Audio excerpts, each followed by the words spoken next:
Bonjour, bonsoir. Euh, Juste simplement vous informer que le 22 juillet, il y a bel et bien marche à Kinshasa, premièrement d'abord.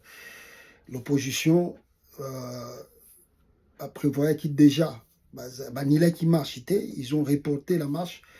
Donc, pour dire que le 22, bel et bien, marche au Salama dans toute l'étendue de la République démocratique du Congo pour dire à Tshisekedi de stopper l'Ouanaye et un référendum, mais qui va amener au changement de la Constitution. Ça, c'est la première des choses.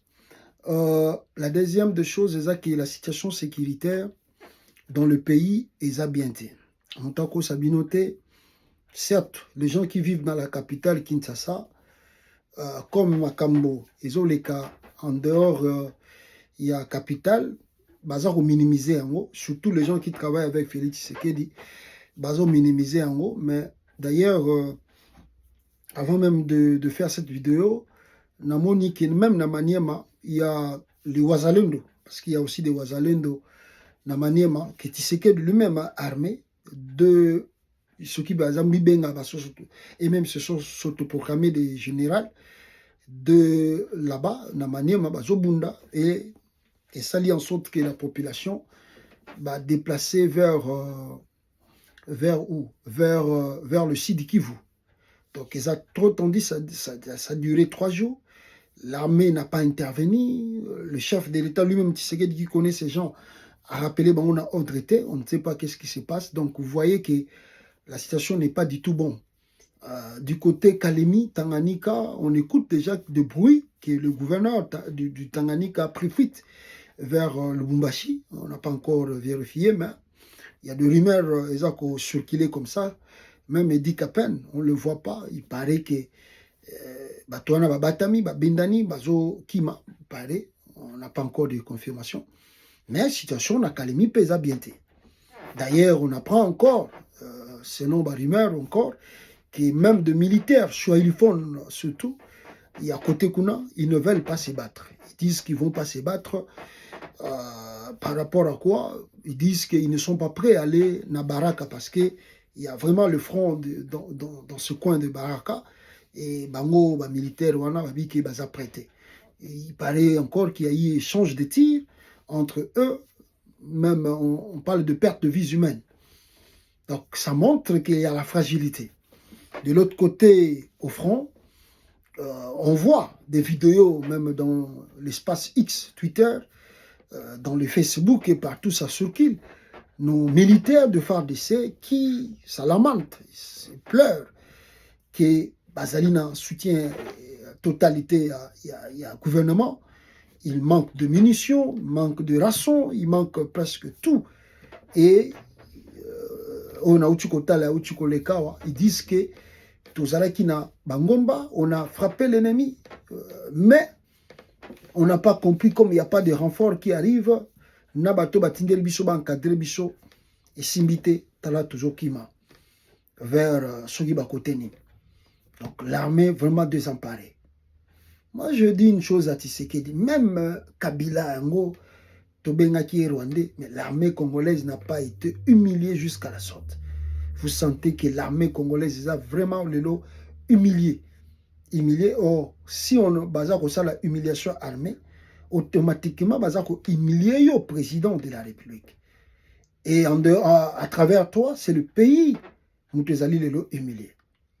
Nous avons appris, attendant de vérification, que c'est Chulombo qui achète des armes aujourd'hui.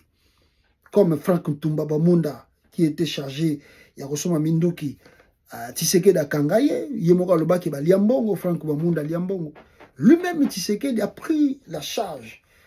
Avec son fils, maintenant, c'est que nous apprenons, avec son fils, Anthony, Bangonde Bazo que Somara Mindoki y a armé. Alors, si c'est lui-même Tshisekedi qui s'en charge, comment les militaires congolais, Baza Kolela na front, ils n'ont pas de rations, il n'y a pas de ravitaillement, il manque de munitions, il manque de tout ça. Si lui-même Tshisekedi a pris le dessus, qu'est-ce qui fait que l'armée congolaise a zali vraiment une totale débandade dans la ligne de front? Ils n'arrivent même pas à faire quelque chose. Là maintenant, beaucoup de gens disent que avec le Walikale que les Nanga ont récupéré, avec le point zéro qu'ils ont récupéré, Baraka qui risque de partir on ne sait pas quand.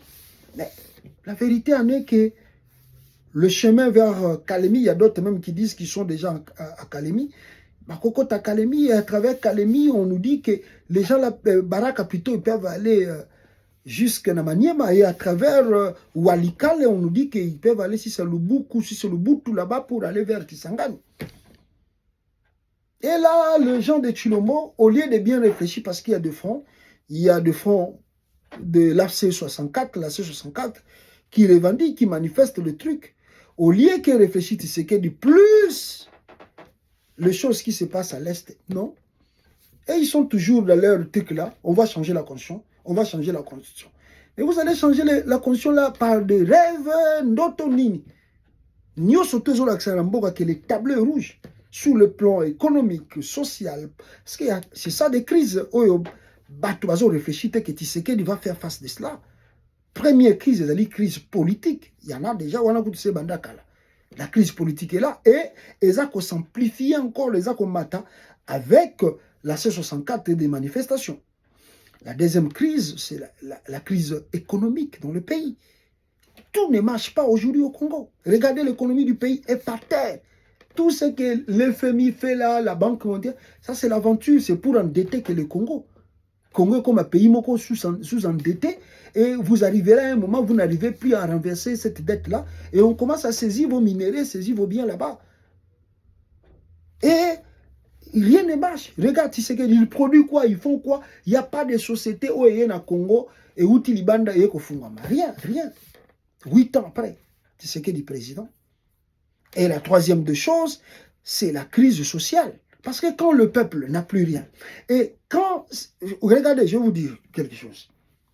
Plus il y a la crise de la C64 qui manifeste, qui va empêcher des gens de venir investir au Congo, et vous prenez la crise économique parce que nous ne maîtrisons pas la monnaie réellement dans le pays, et vous prenez maintenant l'insécurité qui s'ajoute avec Bakambwa Bitumba, Bananga, tout ça, ça va créer quoi? La crise sociale. Et bien, quand il y a la crise sociale, les peuples qui travaillent, on ne les paye pas, mais ils vont arriver à un moment, ils vont faire quoi? C'est eux qui vont faire encore des choses graves là-bas contre ce régime de Tshisekedi. Donc, Chilombo, je pense, que l'Amérique a envoyé Ramaphosa pour dialoguer. Je crois que l'option qui lui reste, c'est ça. L'option qui reste à Tshisekedi d'aujourd'hui, c'est de faire, organiser un dialogue inclusif.